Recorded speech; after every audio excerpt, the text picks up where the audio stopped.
Nous reprenons la lecture analytique du texte Appel de l'abbé Pierre. Nous avons vu le système d'énonciation avec les indices pertinents qui sont mais, écoutez-moi, toi, tu, je vous prie, nous.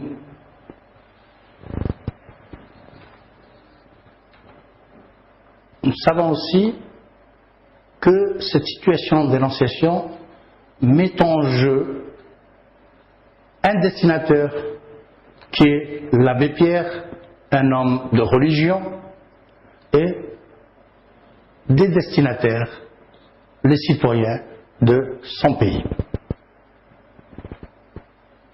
Il indique aussi les lieux où ça se passe. Ça se passe en plein centre de Paris, le centre intellectuel, Saint-Germain, Saint-Michel, Saint-Germain est appelé le quartier latin, c'est-à-dire le quartier des humanités, là où il y a la Sorbonne, là où il y a le Panthéon, qui sert de nécropole, nous l'avons vu, aux hommes célèbres de la France.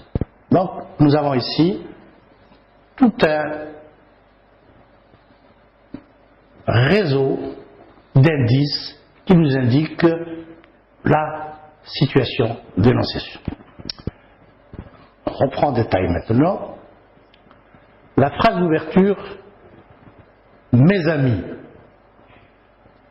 au secours. Et là, il y a une pause dans le discours, dans l'appel de l'abbé Pierre, avant d'exposer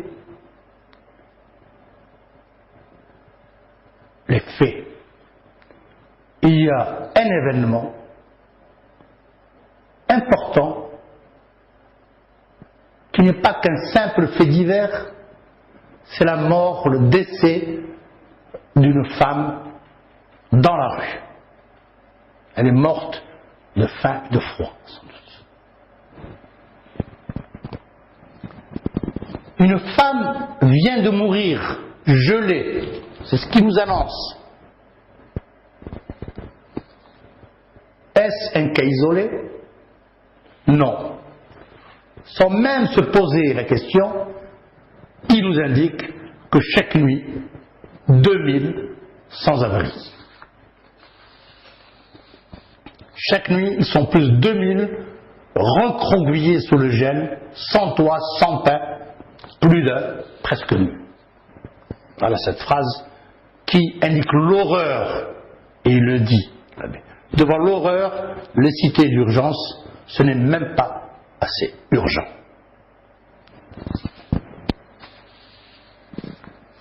Et il s'adresse à l'auditeur en disant: écoutez-moi, nous avions vu que c'était la fonction fatigue. Je le répète parce que c'est important. Pour attirer l'attention de l'autre, de l'auditeur, du destinataire de ce message, il dit: écoutez-moi. Et il donne les raisons, les causes de cet appel de détresse, au secours. Et il indique pourquoi. Parce que la météo est pessimiste. Et tout de suite, il va exhorter par cette expression « je vous prie ». Et à la fin de ce paragraphe, de cet énoncé, aimons-nous assez tout de suite pour faire cela? Il remercie les auditeurs. Je vous prie, merci. Et tout de suite, il va indiquer les besoins et le lieu où entreposer les dons. Et il indique aussi qu'il y a un besoin de volontaires qu'il va falloir mobiliser. l'action de solidarité a ou va avoir des conséquences positives. Et il remercie encore ceux qui l'écoutent. Grâce à vous, aucun homme, aucun gosse ne couchera ce soir sur l'asphalte ou sur les quais de Paris. Merci. Voilà comment se déroule ce message, qui est un message pertinent par sa simplicité et par l'émotion qu'il suscite en nous. Qui peut être insensible devant ce type de message? Personne. Alors là on voit, on peut, à travers les champs lexicaux, on en peut parler, il y a quelque temps des champs lexicaux, qu'on appelle aussi réseaux lexicaux, on va voir qu'il y a deux champs lexicaux qui s'interpénètrent tout en s'opposant.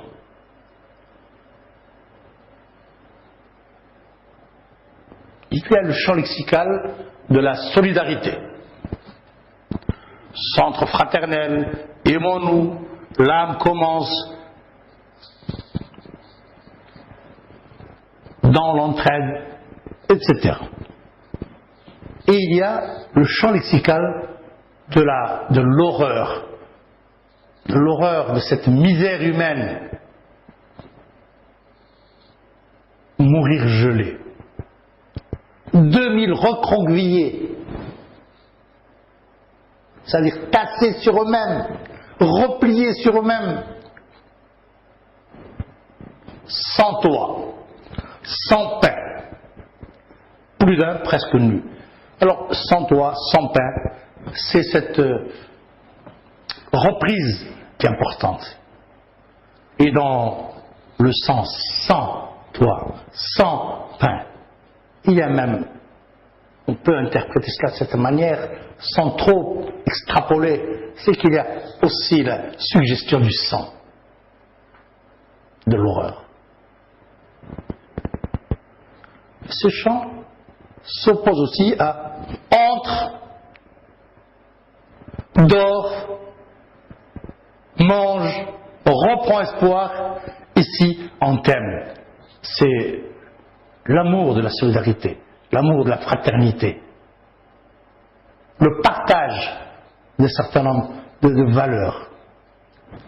Voilà ce que nous indique ce croisement de ces champs qui en même temps s'opposent. Il y a un parallélisme au niveau de l'écriture entre ce qui est l'horreur et ce qui est l'espoir. Et c'est comme cela qu'il construit ce texte. Et nous allons, comme pour les autres textes, nous allons essayer de voir sa structure comme modèle de texte. Peut-être à reproduire. Vous pouvez vous en inspirer, vous inspirer de sa structure. Sa structure, c'est à la fois le plan et l'agencement des idées développées. D'accord? Suivez avec moi ici. Au départ, il y a ce qu'on appelle l'accroche. On l'appelle aussi l'amorce. Comment amorcer un discours? L'accroche, l'amorce. Cet appel de détresse, mes amis, au secours. Et puis il y a l'événement. Gros plan sur l'événement. Comme au cinéma. On voit tout d'un coup, je la vois quand j'écoute, quand je lis ce texte, cette femme qui vient de mourir gelée sur le trottoir. C'est l'événement, le fait divers, par les journaux. Ça aurait pu être, et d'ailleurs les journaux on en parlait. Quelqu'un décède, un cas isolé, qui n'a aucune importance dans le cadre de cette société qui était dure à l'époque en 54, qui est dure encore maintenant. ce n'est plus un cas isolé pour l'abbé Pierre.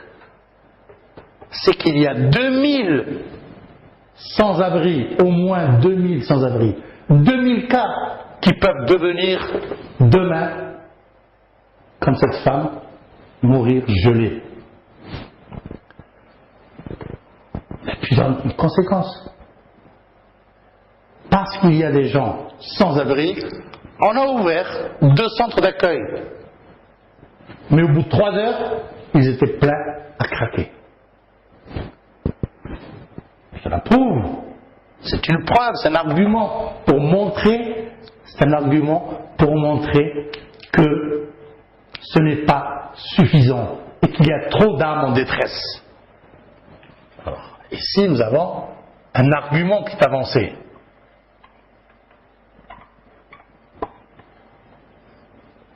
Plein au bout de 3 heures.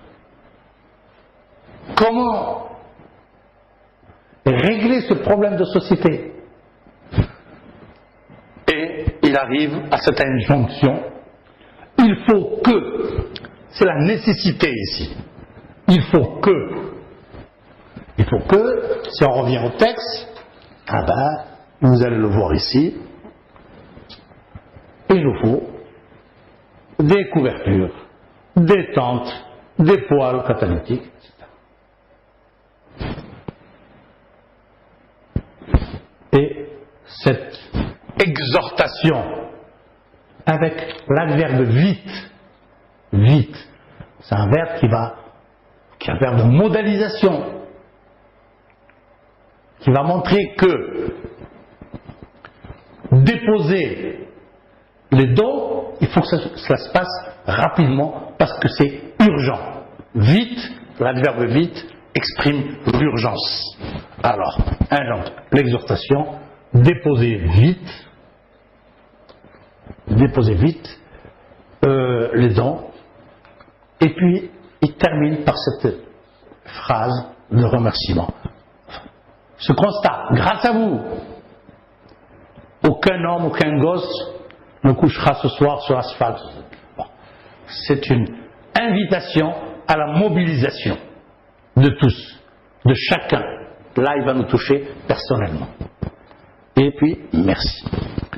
Donc, vous voyez comment le texte est structuré. Début, il s'ouvre sur un appel de détresse. Et puis, se terme au secours. Au secours. Quand on réclame le secours, c'est que la situation est tragique, la situation est grave. L'événement, qu'est-ce que c'est? Une femme qui meurt gelée, voilà, parce qu'elle a été expulsée de son logement. Elle a encore le papier de son expulsion dans la main. Mais ce que nous dit l'abbé Pierre, ce n'est pas un cas isolé. Il y a 2000 sans-abri. Ses connaissances. Ensuite, il nous exprime, il nous donne un argument. Bien sûr qu'on a ouvert des centres. 2 centres d'accueil étaient pleins au bout de 3 heures, plein à craquer. Alors, que faudra-t-il faire? Et il donne les instructions pour que on règle ce problème. Et il exhorte la population, les citoyens, qu'il avait traités de mes amis au départ, à venir se joindre à lui dans ce mouvement de solidarité. Voilà, cet appel a eu un retentissement très grand dans la mobilisation des citoyens de l'époque pour venir en aide à leurs compatriotes. La prochaine fois, nous allons voir d'autres appels analogues qui sont construits à peu près dans le même moule.